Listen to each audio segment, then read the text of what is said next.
Evening, y'all. Chief Prepper here. So today I did 2 of the 3 remaining seams on my back door late this afternoon. Then I went to the grocery store, grabbed a couple things. Didn't really get anything special. Uh, Assuming the roads are not trashed tomorrow, me and my wife have somewhere to go. However, that's not what this video is about. This video is about, I hope you're prepped for the cold weather. So it's one of the things I did today. I ran the extension cords again, set up the space heater, plugged in the heat lamp. So in about an hour, hour and a half, how's this? Before I go to bed, I will go plug that in and make sure it's working. So the space heater goes underneath my house in the crawl space, and the heat lamp is over underneath the hot water heater, which is where I had 4 breaks within 6 feet where the first break was during the 21 freeze. So this freeze is different. The 21 freeze, we had ice and snow as far south as I think Corpus. This time we are not supposed to get ice and snow except maybe a little dusting, maybe Saturday morning. So we're going to have Wednesday, Thursday, Friday for sure at or below freezing temps, hard freezes, but it warms up during the day. And then Saturday is the only day right now where there's a possible risk for there to be some accumulation of any kind. But it doesn't change anything. Last time we had ice and snow in 21, which caused tree limbs to come down on power lines, which caused the power companies to buckle underneath the demand because people were trying to keep their houses warm. Not to mention there was stuff that was offline for maintenance, and then natural gas doesn't flow good when it's cold. All right, so blah blah blah blah. This time, between now and tomorrow noonish, late afternoon, we're going to have winds gusting in excess or at 40 miles an hour. So that can do the same thing to trees during cold weather. It can snap limbs. Now, I recently trimmed the trees. Well, not me. Juan, the hired help, trimmed the trees, and then he cut them up and put them in a brush pile.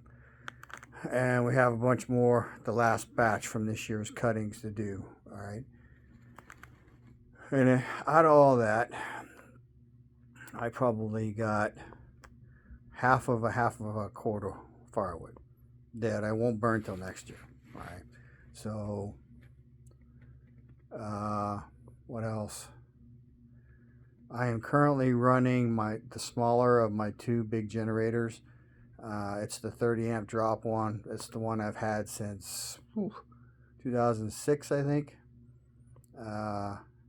It's the one that wasn't running, and then I drained the gas, changed the carburetor, and it ran. So it's very important that you stay on top of your gas in your generators and in your small engines. So I'm on top of my generators after having to work on them a couple times. What I am not on top of is my lawnmowers. Both of my lawnmowers I may have to service this year. My riding lawnmower, I'm going to go out and try to start it. Before I do that, I'm going to check the liquid levels in the battery and see if it'll take a charge. I haven't used it since midsummer last year because the grass just died. So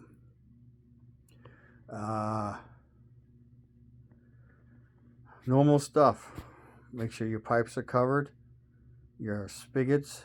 Make sure you have alternate power, you have alternate heat, you have alternate cooking abilities. You have a room you can collapse down into. All kinds of videos out there. If the worst of the worst happens, set up a tent in an open area in your house and get in it, and your body heat will eventually heat up the area in the tent. Just make sure you don't leave the door open. All right.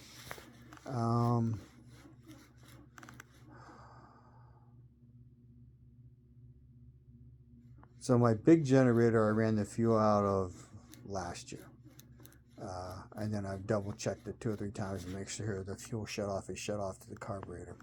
So if I need to, I can fill that up and run it. And ERCOT has put out a weather watch, so we may run into a situation where we don't have enough power again. So, rolling blackouts. Yay. I still have about a cord and a half, or really almost a cord and 7/8 of a cord, because I have a half a cord in one pile that I wasn't planning on burning this year. Then I have a whole cord, which is the second pile I will burn, and then I have a wood rack, which is about half of a cord, so a quarter of a cord almost, and then another wood rack on the back. But that wood rack in the back is not going to be used. So tomorrow I will crank up the fireplace, and then probably again Thursday morning I have some running around to do tomorrow. So because my dad's so old and goofy, the fire will probably go out or be dead by the time I get back. And then same thing tomorrow evening. Me and my wife have somewhere to go for a few hours, and then when we get home, depending on how late I'm going to stay up, I may restart the fire. So for sure Thursday morning. And then I have somewhere to be Thursday around 1. So both Wednesday and Thursday are supposed to be really cold.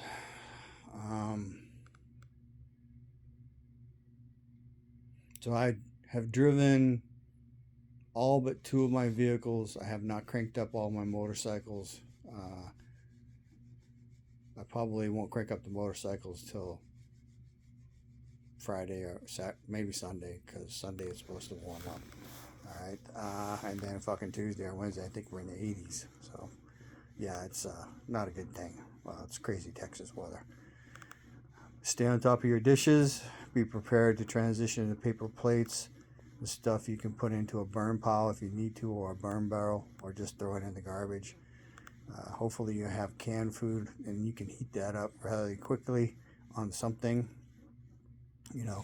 Hot plates and stuff, if you have backup power and your generators can handle it, then you can do that. So one of the things that I have not talked about is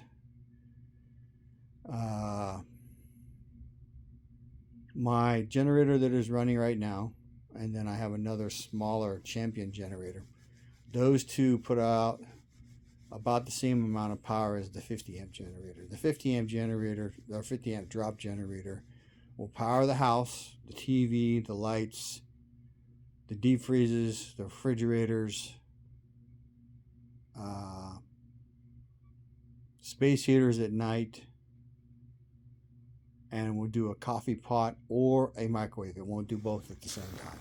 And then in the Freezer 21, the generator that's running right now, I ran not nonstop, but pretty much nonstop, other than stopping to fill it up with gas,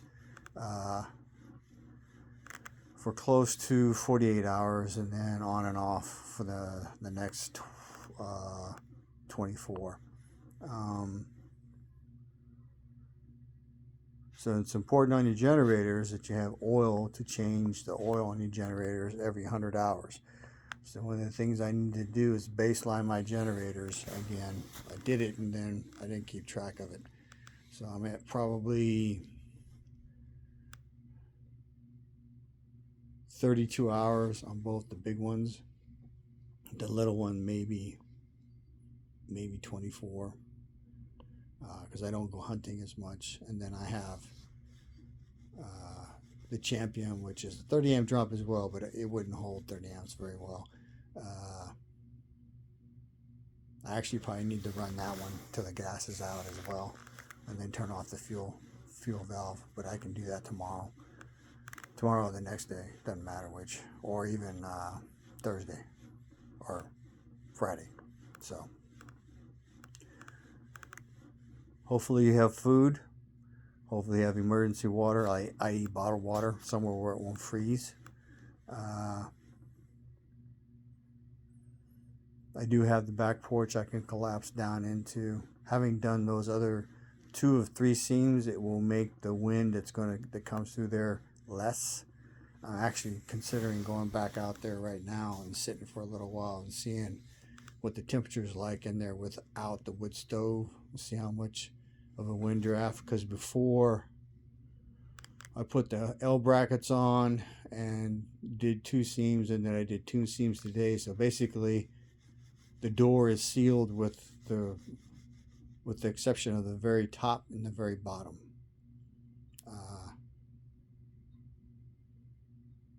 And I think, I can't remember if I put one across the top or not, but I will if I have not. So, but sit back there, because during the last cold snap, I was sitting back there with the wood burning stove, and there was enough air getting in through that door, because the wind blows from the direction opposite of my finger pointing this way, and the door is over on the corner of the house between 2 buildings, so it's like a pocket. So what else? Food, water, heating, alternate cooking, emergency lights. Those little I think they're called Gold Zero lanterns. Those are really great for if you lose power. They'll run. You can run them at different intensities. You can run them at half the globe or a full globe, and also at different intensities. And they'll put a light out for a long time. And especially if you have backup power, then you can plug them in and recharge them within a few hours. So like if you use them a lot at night. So I used to only have 3, now I have 5. So I have 2 on the back porch pre-positioned, and then I have 2 in an EMP proof bag. So one of the things you can do to lessen your electric consumption is during emergencies is go around and unplug everything that you don't need. Anything that has a light on it, unplug it.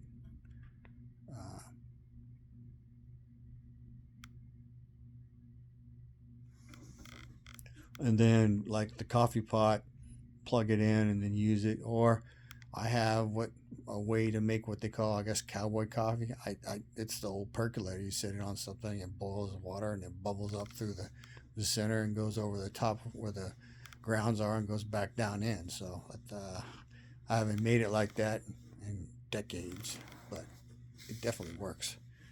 So I also picked up 6 pounds of coffee today. So I'm back up to a lot. Not quite 20 pounds, but I think 16 or 18. I didn't count them. My shelf is full. How's that?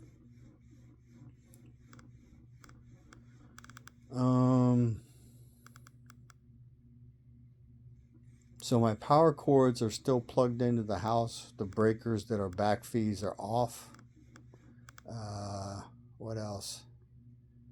The cord for the generator that is running is not plugged into it, so it's just sitting there running.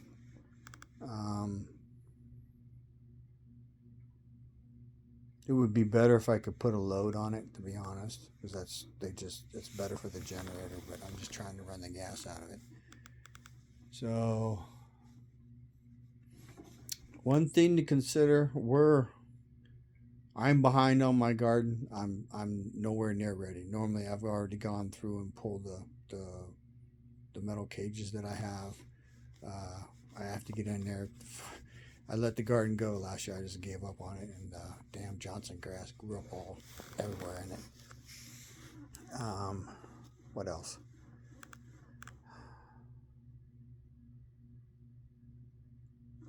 Oh, spring is around the corner in Texas. Like literally, it's already been almost 90 here once, and then we were hitting this cold snap, and then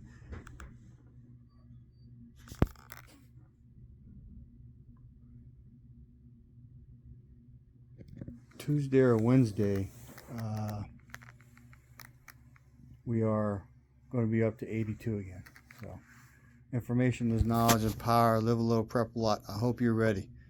Right now, it's hitting San Antonio, so Mississippi and Louisiana, you're 24 to 36 hours away, if that. So the Max Life that just suffered power outages and storm, you're going to get smacked again. Information is knowledge and power. Live a little, prep a lot, share a lot. T Prepper out.